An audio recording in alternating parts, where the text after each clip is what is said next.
Mga kababayan, ang ating Pangulo po, ayan, no? Desktop plot, haharangin ko. Ayan. Ay, nako.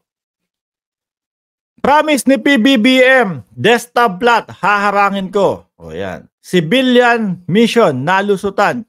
China blockage sa West Philippine Sea. Ay, yung mga ano, yung atin ito. 'Di ba? Yung atin ito, ayan, talagang mas matapang pa kay Digong yun ah. Dahil si dating Pangulong Duterte ang ipinambala sa atin lahat. Pupunta ako ng West Philippine Sea ng naka-jet ski. Wag na nating seryosohin yung naka-jet ski. Alam naman natin na kumbaga biro 'yon, biro 'yon, pero yung mismong sinabi niya pupunta ako ng naka-jet, pupunta ako doon, ibig sabihin nun ipagtatanggol ang West Philippine Sea. Kaya lang ang nangyari po, halos pumarehas lang. Okay lang, tuloy na lang 'yan. Status quo na lang tayo. Bobombahin daw tayo. Gusto nyo ba 'yon? Samahan mo ng mga DDS na mga uto-uto. Oh. Sasabihin pa sa atin niya, kayo matatapang, 'di ba? Pumunta kayo ng West Philippine Sea. Ayan po, pinatunayan po. Ako kung nasa Pilipinas lang ako, ililibre ako ng pamasahe ni Paulo Sison, 'di ba, pre? Ililibre ako ng pamasahe niyan. Sasama ako dun sa kung makakahabol ako. Sasama ako dun sa West Philippine Sea na 'yon. 'Di ba? Ito nga, naaamoy na ng ating Pangulo. Sir Ed Harry, anong pundo? may inaasar ka na naman dyan. No?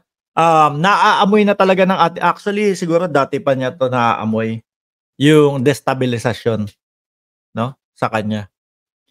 Kaya lang, syempre, mga boss, chief amo, sir, hindi naman basta-basta. Gusto nilang siguraduhin at siguraduhin. Gusto nilang 100%, no? Na talagang merong mga ganitong pangyayari at banta. Ang destabilisasyon plot. Kung susumahin mo po lahat ng nangyayari sa Pilipinas ngayon, umpisahan mo yung mautog na yan. Dinig na natin at ramdam na ramdam natin. Hindi, si Paulo Sison, kaibigan ko yan. Ililibre ako ng pamasahe niya ni Paulo Sison. Big time po dito sa Cayman niya, si Paulo Sison. No? Doon pa lang po sa mautog, mga kababayan. Ramdam na natin at naririnig na natin na talagang kayong mga militar, bumaba kayo dyan. Pababain nyo. O tanggalan nyo, hindi. Pinaka-exact word. Kayong mga militar, magtanggal na kayo ng suporta. 'Di ba?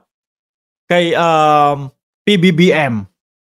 Sabi ni Paulo Sison, ibenta mo kay Boss Toyo yung DDS shirt mo, pre. Nako. Baka sabihin ni Paulo Sison, ni Boss Toyo, magkano to? Baka tawaran sa atin 20 pesos lang. O 7 pesos kagaya ng bigas, di ba?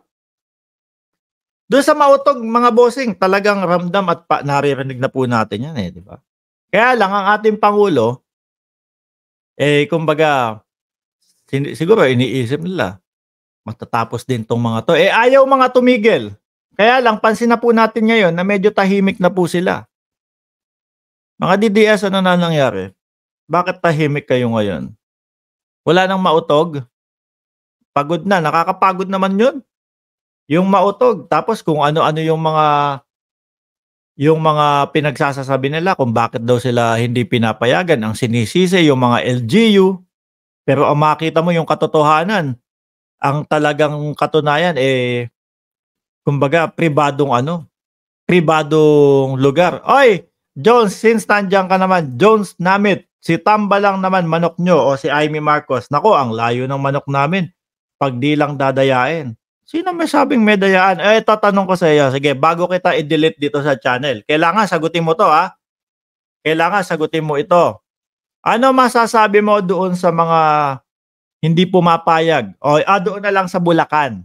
Yan, sa Bulacan na mautog ninyo. Sumama ka ba doon? Sumama ka doon? O hindi? Ano masasabi nyo doon sa sinasabing LGU yung sinisisi, pero ang totoo pa lang pagpupwestuhan doon sa mautog pribado at yung may-ari ang hindi pumayag? Oh, sabihan mo nga ako kung sino yung fake news. Biruin mo kung ano-ano sinabi nila dun kesyo daw po merong mga barikada. Makita mo yung barikada, isang kapirasong plastic na upuan. Oh, di ba?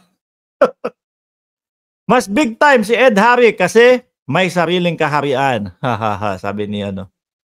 Hihintayin namin ang sagot mo ha. O eto mga kababayan, lumalabas na ang pangil ng ating Pangulo. Hindi nyo pwedeng pababain yan. Dapat ang gawin nyo, ganito. Asikasuhin nyo na. No? Yung paghandaan nyo na yung ICC dahil pero hindi na natin kailangan sabihan ng paghandaan yung ICC. Tingin ko gano'n na yung ginagawa nila ngayon. O sabihan nyo ay kapagka merong naging susunod na mautog.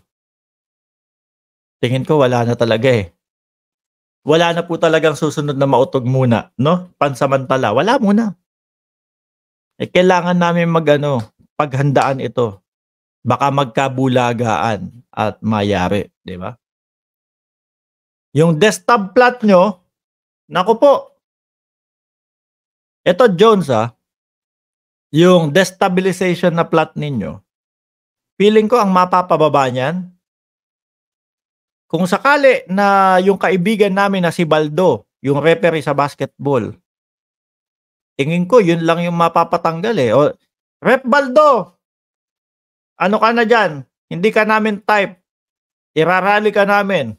Hanggang doon lang eh. Pero yung presidente, mukhang malabo niyong mapatanggal sa iilan na lang kayong bilang. Pakunti ng paunti, di ba? At hindi uubra yan, di ba? Hindi uubra yan sa presidente namin. Wala munang rally daw. Naghuhukay sila ng tunnel para taguan nila, sabi ni Michelle Redon. Oh, di ba? Sabi ni Enelra, Boss Mark, ICC is coming. Iyak yung mga DDS at mga pro-China. Oh, malapit-lapit na po yan. Dapat lang na ilabas na ang pangil ng ating Pangulo para matapos na ang mga itong magugulo sa fake news. O, di ba? Ayan. Ramdam ng taong bayan na puro daw po peke ang pinagpapakalat ng mga DDS. Sila ang gumising ng natutulog na tigre, Boss Mark. Totoo. Rat sila ng rat-rat kung ano yung mga pinagsasasabi nilang walang katotohanan. Tahimik na mga DDS supporters at bulagers. Tumungo tayo dito ngayon, mga bossing. Nasaan ba yun? Ito din po. Isang katunayan ng paglalabas ng pangil ng ating Pangulo. Madami sa atin nun, no? Naiinis na kay Pangulo.